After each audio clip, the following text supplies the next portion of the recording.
ษาที่เจ็ดที่พระพุทธเจ้าเพิ่นไปจำพรรษาอยู่ที่สวรรค์สันดาวดึงส์สันตุสองเพิ่นก็เทศนาสั่งสอนพระพุทธมารดาไปโปรดพระพุทธมารดาหลังจากนั้นเพิ่นออกพรรษาแล้วคือวันแค่คำหนึ่ง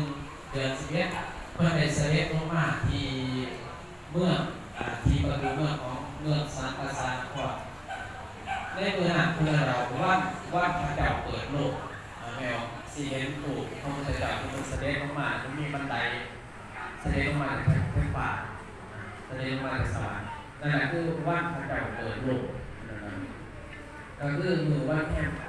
1 ค่ำเดือน11พระพุทธเจ้าเพิ่งได้เปิดเทวโลกหรือโลกสวรรค์โลกนรกโลกมนุษย์ให้มีโอกาสได้เห็นกันให้มีโอกาสได้เห็นกันพอมนุษย์ที่เห็นเทวดาการที่ซื่อส้มยินดีให้บุญกุศลที่เทวดาได้สร้างแล้วเพื่อให้เกิดกำลังใจในการสร้างคุณงามความดี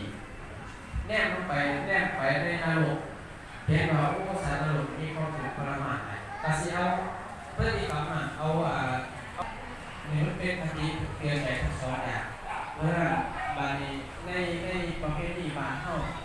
านี้ก็มาตักบาตรในมือเดียวคือมือวันของพรรษาวันมหาภาวนา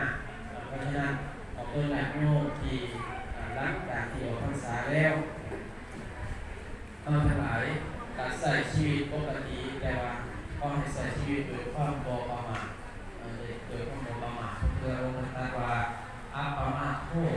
อามาตาอามาโทอามาตา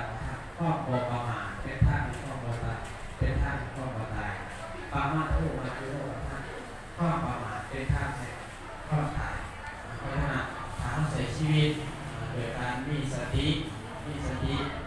เห็นนักตามอย่าให้เกินประมาทเข้าภาษีเป็นที่ว่าเป็นชาวพุทธที่ดีเป็นชาวพุทธที่โปร่งใส